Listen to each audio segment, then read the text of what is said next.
Om Sai Ram, Sai Satcharitra, chapter 25. This chapter covers the following: Damu Anna Kasar's speculations and Amralila, that is, miracle of the mangoes.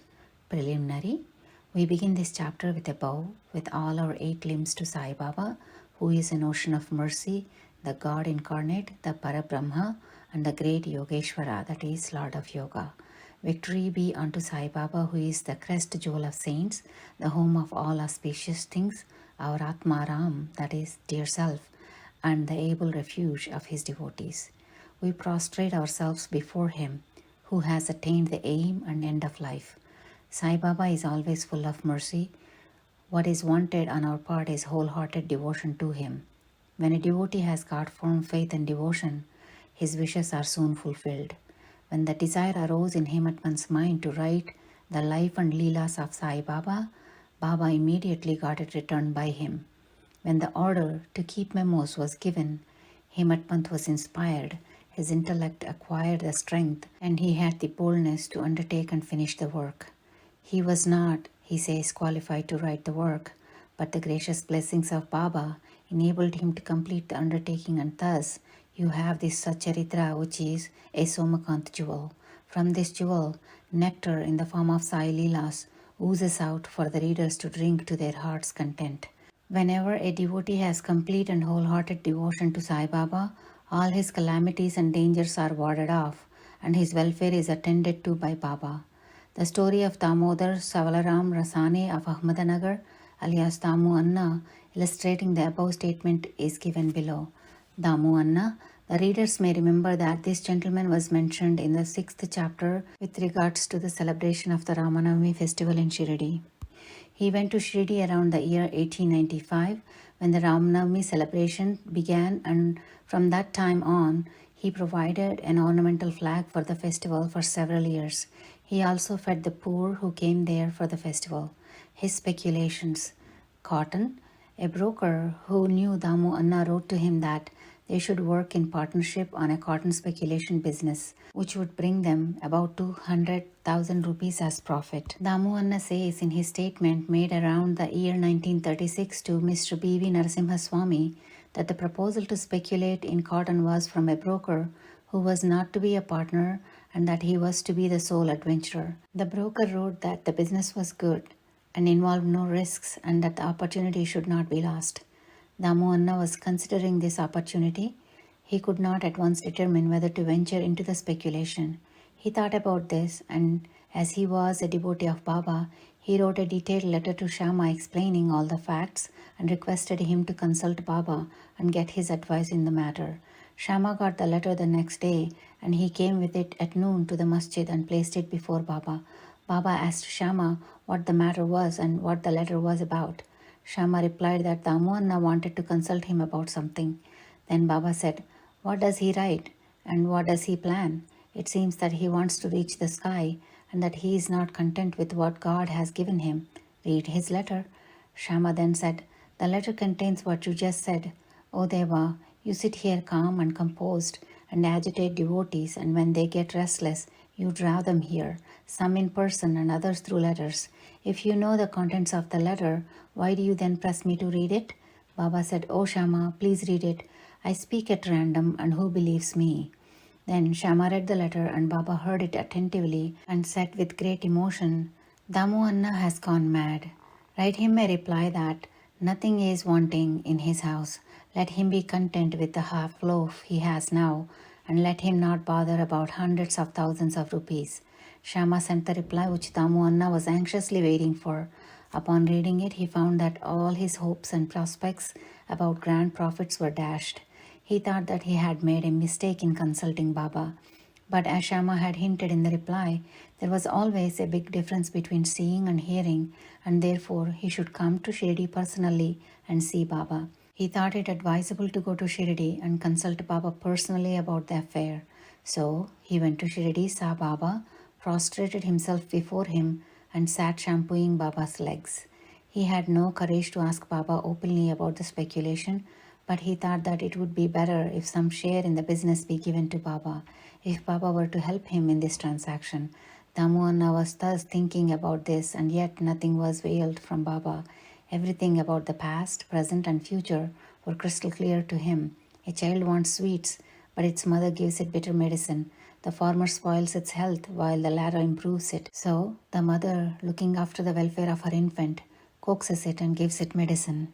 Baba, the kind mother that he was, knew the present and future prospects of his devotees, and therefore read Damu Anna's mind and said, Bapu, I do not want to be entangled in any such worldly things that is sharing profits. Seeing Baba's disapproval, Damu Anna dropped the enterprise. Grain. Then he thought of trading in rice, wheat, and other grains. Baba read this thought too and said to him, You will be buying at 5 seers and selling at 7 seers a rupee. So, this business was also abandoned. The rise in the prices of grain was kept up for some time, and Baba's prophecy seemed to be false.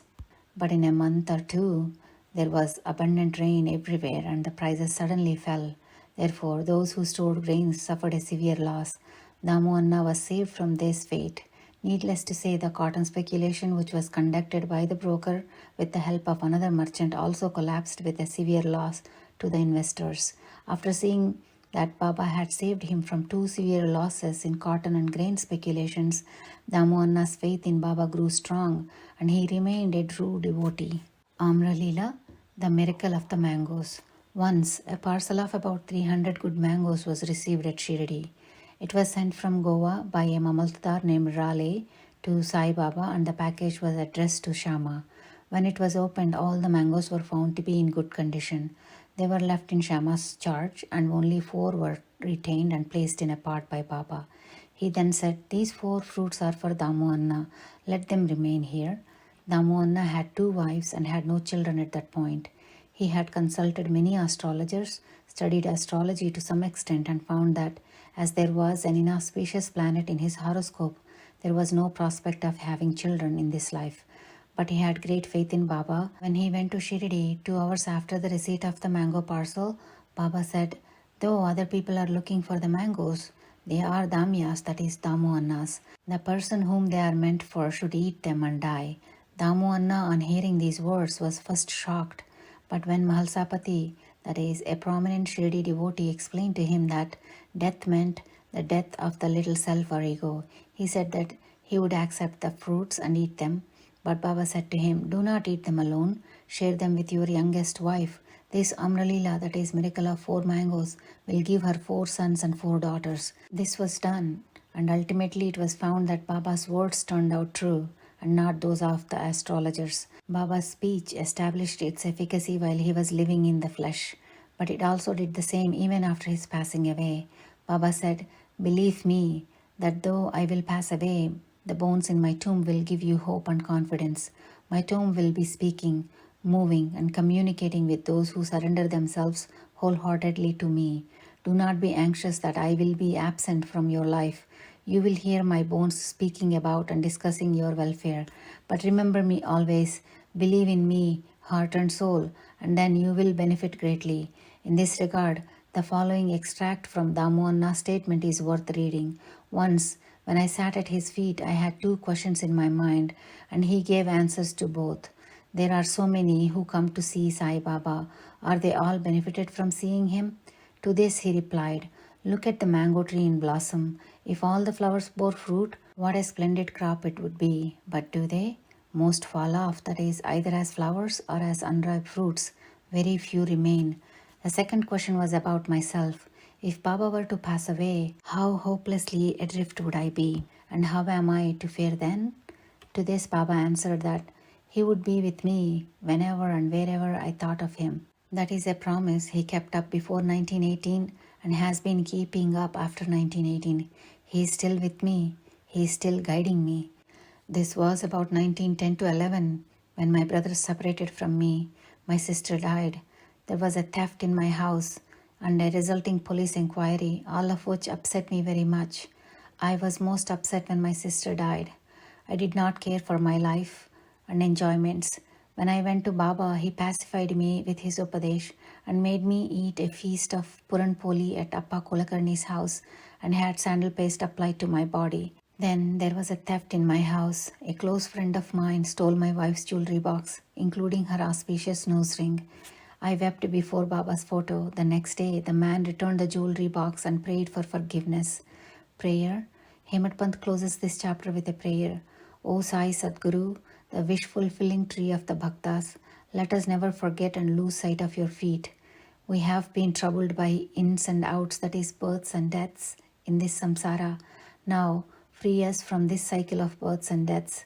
Restrain us from the outgoing nature of our senses to their objects, and introvert us, bring us face to face with the Atma, that is self. As long as this outgoing tendency of the senses and the mind is not checked, there is no prospect of self-realization. Neither son, wife, nor friend will be of any use in the end. It is only you who will give us salvation and happiness. Destroy completely our tendency for discussions and other evil matters, and let our tongue get a passion for chanting your name. Drive out our thoughts, good or otherwise. Make us forget our bodies and houses and do away with our egoism. Make us always remember your name and forget all other things.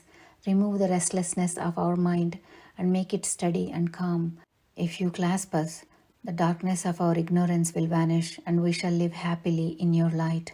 The fact that you made us drink the nectar of your Leelas and awakened us from our slumber is due to your grace and our store of merits in our past births. Bow to Sri Sai, peace be to all. This brings us to the end of Sai Satcharitra, chapter 25.